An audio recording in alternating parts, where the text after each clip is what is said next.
નમસ્કાર વિદ્યાર્થી મિત્રો, સ્વાગત છે તમારું પિસ્કર એજ્યુકેશનમાં, જ્યાં અમારો ઉદ્દેશ્ય માત્ર તમને ભણાવવાનો નહીં પણ અર્થશાસ્ત્રના દરેક કોન્સેપ્ટને તમારા મગજમાં ઉતારવાનો છે. હું છું તમારો મિત્ર અને માર્ગદર્શક ધ્રુવિલ સર. મિત્રો, જ્યારે આપણે ધોરણ 12 અર્થશાસ્ત્રના પ્રકરણ 2 વૃદ્ધિ અને વિકાસના નિર્દેશકોની વાત કરીએ છીએ, ત્યારે સૌથી મોટો પ્રશ્ન એ થાય છે કે કોઈ દેશ કેટલો પ્રગતિશીલ છે એ નક્કી કેવી રીતે કરવું. શું માત્ર દેશની કુલ આવક વધી જવાથી આપણે સમૃદ્ધ થઈ જઈએ છીએ? ના. આજના સ્પેશિયલ લેક્ચરમાં આપણે એક એવા નિર્દેશક વિશ્લેષણ કરવાના છીએ રાષ્ટ્રીય આવક કરતાં પણ ચડિયાતો છે, અને એ છે માથાદીઠ આવકનો વૃદ્ધિ દર. ઓકે, તો આજના વિડીયોમાં તમે શું શીખશો? માથાદીઠ આવકનો સાચો અર્થ, જે માહિતી બોર્ડની એક્ઝામમાં વારંવાર પૂછાય છે. કોષ્ટક 2.2માં પણ ઊંડાણપૂર્વક વિશ્લેષણ આના વિશે કરેલ છે. ભારતમાં વૃદ્ધિ દર અમેરિકા અને નોર્વે કરતાં પણ વધારે છે. વાસ્તવિક સ્થિતિ જે શું ખરેખર માથાદીઠ આવક વધવાથી ગરીબ માણસનું જીવનધોરણ સુધરે છે, એ આજે આપણે શીખવાના છીએ. જો તમે અર્થશાસ્ત્રમાં 90+ માર્ક્સ લાવવાનું લક્ષ્ય રાખ્યું હોય તો આ વિડીયો એક પણ સેકન્ડ મિસ ન કરતા તમારી પેન અને નોટબુક સાથે તૈયાર થઈ જાઓ, કારણ કે આજે આપણે આંકડાઓની માયાજાળને એકદમ સરળ બનાવવાના છીએ, જે નેક્સ્ટ વિડીયોમાં રહેવાના છે, આ વિડીયોમાં નહીં રહે. ઓકે, તો સ્ટાર્ટ કરીએ. વધારે પડતા જો આ પોઈન્ટ તમે સમજાવવાનો છું.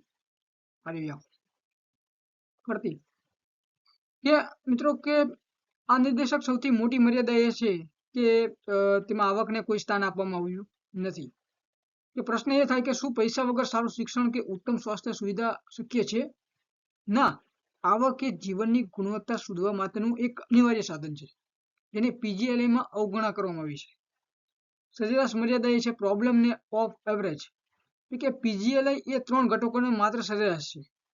જોખમ, એમાં જોખમ પણ હોય છે કે જો કોઈ દેશમાં કે શિક્ષણ ખૂબ જ સારું હોય પણ સ્વાસ્થ્ય સેવાઓ અત્યંત ખરાબ હોય તો પણ સરેરાશ આંકડો મધ્યમ આવી શકે છે. આનાથી દેશની વાસ્તવિક નબળાઈ કે મજબૂતાઈનો સાચો ખ્યાલ આવતો નથી. ચોથું રહેશે સમાન ભારની સમસ્યા, ઇક્વલ વેઇટેજ. પીજીએલઆઈની રચનામાં ત્રણેય ઘટકોને એક સરખું મહત્વ આપવામાં આવ્યું છે. વાસ્તવિકતા, હકીકતમાં કે માનવ જીવનના વિકાસના અલગ અલગ તબક્કે આ ત્રણેય બાબતોને મહત્વ આપવામાં આવ્યું છે, અલગ અલગ હોઈ શકે છે, અને બધા દેશો માટે આ ત્રણેયનું મહત્વ એક સરખું હોય તેવું આપણે જરૂરી નથી. સમજ્યા? પાંચમું જે પોઈન્ટ આપણે છે કે વિકાસનો વેગ જાણી શકાતો નથી. કે માત્ર પીજીએલઆઈ નો આંકડો જોઈને આપણે એ જાણી શકતા નથી કે દેશ કેટલી ઝડપી પ્રગતિ કરી રહ્યો છે. તે માત્ર વર્તમાન સ્થિતિનું એક સ્થિતિ ચિત્ર આપે છે. સમજ્યા? જે આ પોઈન્ટ વાળા આપણે શીખ્યા કે વિદ્યાર્થીઓ ઘણીવાર તુલનાત્મક પ્રશ્ન પૂછાય છે કે પીજીએલઆઈ કરતા એચડીઆઈ, જેને કહેવાય માનવ વિકાસાંક, શા માટે ચડિયાતો છે? ત્યારે તમારે મર્યાદા ખાસ લખવી. પીજીએલઆઈમાં આવકનો અભાવ છે, અને જ્યારે એચડીઆઈમાં હ્યુમન ડેવલપમેન્ટ ઇન્ડેક્સ કહેવાય, જેને માં આવકનો સમાવેશ થાય છે. સમજ્યા? હવે એની વાત કરીએ કે આ થોડો માનવ વિકાસ આંક વિશે વાત કરીએ. શેના વિશે? માનવ વિકાસ આંક વિશે, જેને ઇંગ્લિશમાં હ્યુમન ડેવલપમેન્ટ ઇન્ડેક્સ કહેવાય. એક જાણો કે આમાં વિકાસ શું વાત કરે છે. વિકાસનો અદ્યતન નિર્દેશક માનવ જીવનદાંક છે. 1990ના સંયુક્ત રાષ્ટ્રીય વિકાસ કાર્યક્રમ UNDP, United Nation development programme દ્વારા માનવ વિકાસ અહેવાલ જે એચડીઆર રજૂ કર્યો છે. સમજ્યા? હ્યુમન ડેવલપમેન્ટ રેટ, જે આ અહેવાલમાં વિકાસના માપદંડ તરીકે માનવ વિકાસનો આંક એચડીઆઈ, હ્યુમન ડેવલપમેન્ટ ઇન્ડેક્સ રજૂ કરવામાં આવ્યો છે. એચડીઆઈમાં આર્થિક માપદંડો સાથે બિન આર્થિક માપદંડ ઉપર વધુ ભાર મૂકવામાં આવ્યો છે. એચડીઆઈ તૈયાર કરવામાં મહત્વની ભૂમિકા ભારતની અર્થશાસ્ત્રીનો ફાળો પણ છે. જુદા જુદા દેશોમાં થતા વિકાસના પ્રયત્નોનું મૂલ્યાંકન કરીને આ અંક તૈયાર કરવાય છે.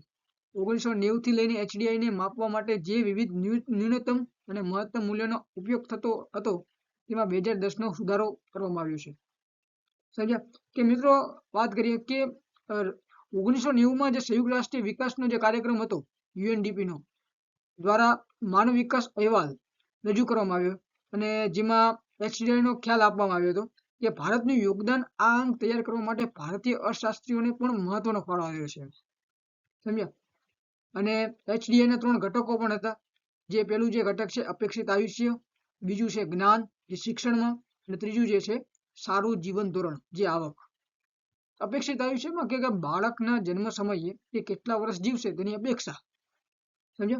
જો વર્ષ જો આયુષ્ય એનું 50 વર્ષ સુધીનું હોય તો સ્વાસ્થ્ય ખરાબ ગણાય, અને 83 વર્ષ જો 83 વર્ષ સુધી તે વ્યક્તિ જીવતો હોય એનું ઉત્તમ ગણાય આયુષ્ય, સમજ્યા. બીજું છે જ્ઞાન, કે આમાં બે બાબતો જોવાય છે.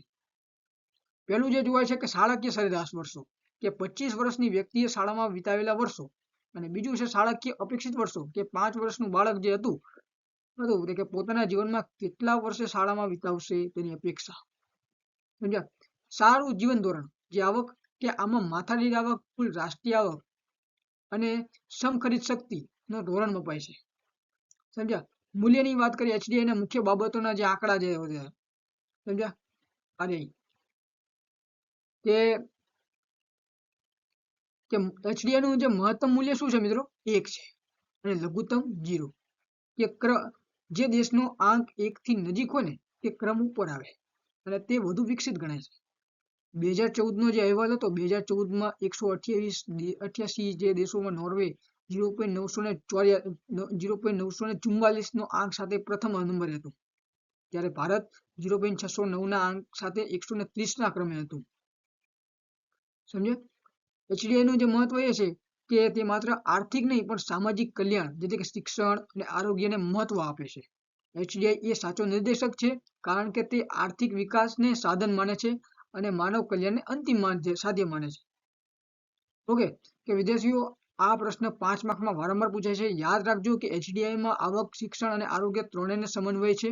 જો પરીક્ષામાં ભારતનો 2014 નો ક્રમ પૂછાય તો 130મો અને આંક પૂછાય તો 0.609 ખાસ લખજો. ઓકે, તો વિદ્યાર્થી મિત્રો, આજે આપણે અર્થશાસ્ત્રની સૌથી આધુનિક શક્તિ નિર્દેશકો, માનવ વિકાસ આંક વિશે ઊંડાણપૂર્વક સમજ્યા. આપણે જોયું કે કેવી રીતે માત્ર પૈસા નહીં પણ શિક્ષણ અને આરોગ્ય પણ દેશના સાચા વિકાસ માટે અનિવાર્ય છે. આશા રાખું છું કે હવે તમને સમજાઈ ગયું હશે કે શા માટે નોર્વે વિશ્વમાં પ્રથમ ક્રમે છે અને ભારત 130 ક્રમે હોવા છતાં કેવી રીતે ઝડપથી પ્રગતિ કરી રહ્યું છે. તમારા માટે આજનું હોમવર્ક, શું તમને લાગે છે કે માત્ર આ 3 ઘટકો શિક્ષણ, આરોગ્ય અને આવકથી પણ કોઈ દેશનો સંપૂર્ણ વિકાસ માપી શકાય, અથવા આમાં બીજા કયા સુધારા થવા જોઈએ? તમારા જવાબ મને નીચે કમેન્ટમાં બોક્સમાં જણાવજો.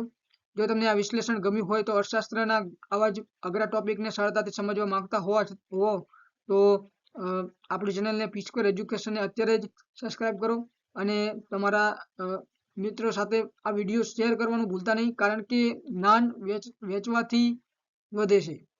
મળીશું આવતા લેક્ચરમાં એક નવા ઇન્ટરેસ્ટિંગ ટોપિક સાથે. ત્યાં સુધી વાંચતા રહો અને આગળ વધતા રહો. જય હિન્દ, જય ભારત.